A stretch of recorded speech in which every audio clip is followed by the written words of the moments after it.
예, 물론 뭐 거대 자본을 소유한 사람들이 뭐 비윤리적이고 뭐 비도덕적으로 행동하는 것에 대해서 캐피탈리즘이라는 표현을 쓰는 것 자체도 저는 사실 좀, 예, 좀 불편한 것이 없지 않아 있습니다. 그러니까 그 사람의 어떤 그들 거대 자본을 소유한 사람들의 문제인 것이지 캐피탈리즘이라는 것 자체에 문제가 있는 것은 사실 아니잖아요. 그러니까 마치 꼭 그런 것입니다. 뭐 민주주의 같은 거 디마크로시 한번 생각해 보시죠. 민주주의. 민주주의가 잘 돌아가고 있으면 얼마나 좋아요. 하지만 민주주의라고 하는 것을 하는 이 틀 안에서 뭐 대통령이 있습니다. 대통령과 국회와 뭐 삼권 분립이 기본적인 요체죠. checks and balance가 핵심입니다. 민주주의의 대통령 행정 수반이 국회를 장악할 수 있겠죠. 충분히. 예. 어느 한 정당에서 대통령이 선출이 됐고 이 정당이 국회에서 다수의 의석을 차지하면 대통령이 국회를 장악할 수 있습니다. 실제로 국회를 컨트롤할 수 있고요. 그러면 대통령과 국회가 원하는 방식으로 사법 사법부까지 장악할 수 있겠죠. 사법제도를 국회를 통해서 어, 뭐 국회가 기본적으로 입법부니까요. 법을 고치는 것 혹은 심지어는 이제 헌법까지도 바꿀 수 있습니다. 이런 사례들이 뭐 남미 국가에서 비일비재했고요. 그래서 아프리카 국가에서도 여전히 나타나고 있는 현상입니다. 이게 민주주의의 문제가 사실 아닌 거잖아요. 민주주의의 제도의 문제가 사실 아닌 것처럼 자본주의도 마찬가지로 캐피탈리즘도 자본주의 자체의 문제라기보다는 거대 자본을 소유하고 있는 사람들의 어떤 문제라고 좀 생각해 보셨으면 좋겠습니다. 자, 자본의 5가지 성질을 제가 여기서 소개를 할 텐데 첫 번째는 자본은 프로덕티브합니다. 생산 활동에 투입이 되면 더 많이 생산할 수 있고요. 생산 활동에 더 많이 투입되면 더 많이 생산할 수 있습니다. 물론 이제 퀄리티도 굉장히 중요한데요. 더 좋은 퀄리티의 자본이 들어오면 더 많이 생산할 수도 있겠죠. 뭐 여러분 군대에 안 갔다 오셨겠지만 군대 얘기도 별로 안 좋아하실 것이고 예를 들어서 이렇게 군대에 이렇게 눈이 오면 사람들이 가서 삽을 들고 눈을 치우는데요. 이것이 더 생산적일까요? 아니면 그냥 트럭에다가 플로잉 하는 거 이렇게 있죠. 플로잉. 트럭에다가 플로잉 하는 거 달아가지고 한번 쓱 밀고 지나가면 단 몇 분이면 눈을 다 치울 수 있습니다. 자본 스탁이 늘어나면 눈을 치우는 것을 우리가 아웃풋이라고 했을 때 생산량이 당연히 늘어나겠죠. 두 번째는 자본이 프로덕티브하지만 동시에 자본 자체도 생산되어야 되는 것입니다. 무엇에 의해서 생산되는 것이죠. 그러니까 제가 여기서 말씀드렸던 이 트럭도 생산되는 것이고요. 반드시 자본은 생산되어야 됩니다. 그래서 it's been built or created고요. 그리고 자본을 생산하는 과정을 우리가 투자라고 부릅니다. 전에도 비슷한 얘기를 했는데 투자라고 하는 것은 자본을 축적하는 행위다 이렇게 얘기하기도 하고 혹은 자본을 생산하는 과정이다 이렇게 얘기하기도 합니다. 그래서 금융에서 이야기하는 투자와는 다른 개념이고요. 물론 이제 미디어에서 기업들이 투자를 좀 늘렸으면 좋겠다. 고용 촉진과 관련해서 기업들의 투자가 늘어나면 고용도 늘어날 것이다. 이제 이런 이야기들을 들으셨을 텐데 그때의 투자가 바로 기업들의 투자는 바로 자본을 축적하는 행위 혹은 자본과 관련된 재화를 생산하는 과정 이렇게 여러분 이해하시면 좋습니다.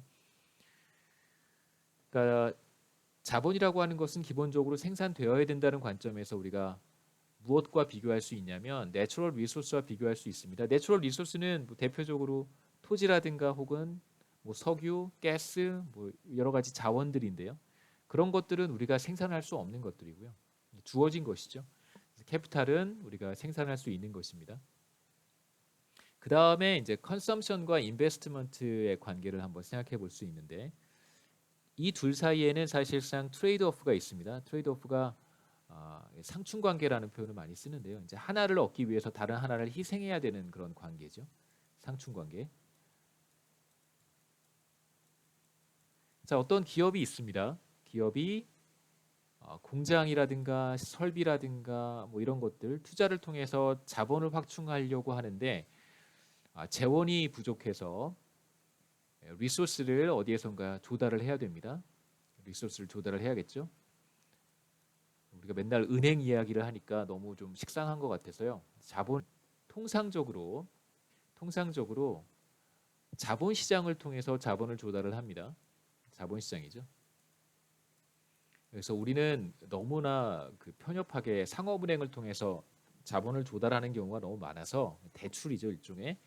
그런 것들은 너무 좀 식상하고 우리 서구 방식에 따라서 기업은 자본시장에서 주식과 채권 발행을 통해 주식을 발행하거나 혹은 채권을 발행해서 자금을 조달합니다. 자본을 조달합니다.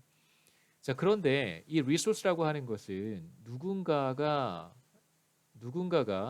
자본시장에서 주식과 채권을 통해 기업이 리소스를 조달을 해야 되는데 누군가가 이 기업들이 발행하는 주식과 채권을 구입해서 이 리소스를 빌려줘야 되는데요.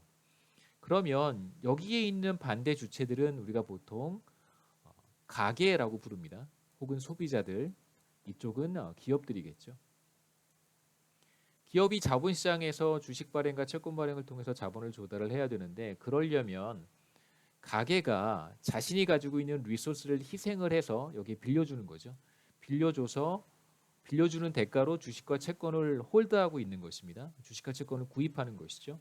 언젠간 그것을 다시 이제 팔면 자신이 그 대가로 지불했던 리소스를 돌려받는 것인데요. 근데 만약 가계가 자신이 가지고 있는 소득의 전부를 다 소비해 버리면 주식이나 채권을 구입할 수 있는 리소스가 없어지는 것이고 그렇게 되면 이쪽 기업 부문에서 자본 축적을 위해 필요한 리소스를 조달할 수 없습니다. 그런 측면에서 보면 소비와 투자라고 하는 것은 상충 관계를 갖습니다. 트레이드 오프가 있습니다. 그래서 소비를 반드시 일부 희생을 해야지만 저축이라고 하는 행위를 통해서 기업의 투자가 나타날 수 있다는 것을 이 그림을 통해서 여러분 확인하실 수 있겠죠. 모두 다 소비해 버리면 기업이 필요로 하는 투자를 위해 필요로 하는 리소스를 조달할 수 없는 것이고요. 가계가 일부는 소비를 하고 일부는 저축이라는 것을 통해 주식과 채권을 구입해서 리소스를 기업에 빌려줘야지만 투자가 이루어질 수 있습니다.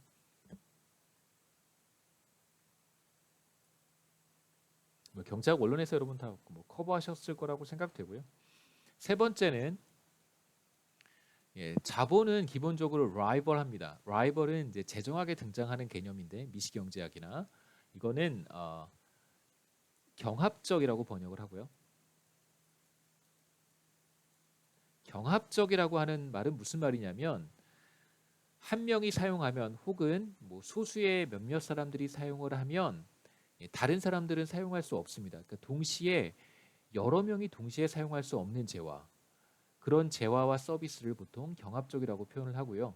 여기에서 일정 숫자의 사람들만 사용할 수 있는 경우 이렇게 이해하시면 되겠습니다. 그럼 공장에 가시거나 아니면 대표적으로 컴퓨터 같은 경우에 컴퓨터는 한 사람만 사용할 수 있죠. 혹은 두 사람만 사용할 수 있습니다. 동시에 여러 명이서 한 대의 컴퓨터를 사용할 수 없다는 뜻이죠. 그래서 컴퓨터와 같은 자본은 경합적이고요.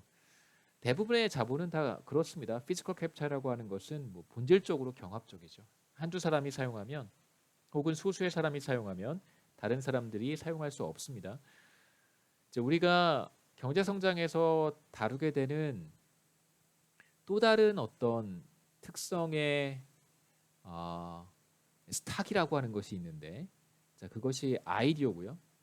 자, 아이디어라고 하는 것은 작년에 2018년이죠. 2018년. 네. 2018년에 노벨상을 받은 폴 라머라는 사람이 있는데요. 경제 성장 이론으로 노벨상을 받았습니다. 폴 라머의 노벨상을 받은 결정적인 컨트리뷰션이 바로 경제 성장의 이 아이디어의 개념을 도입했다는 것입니다.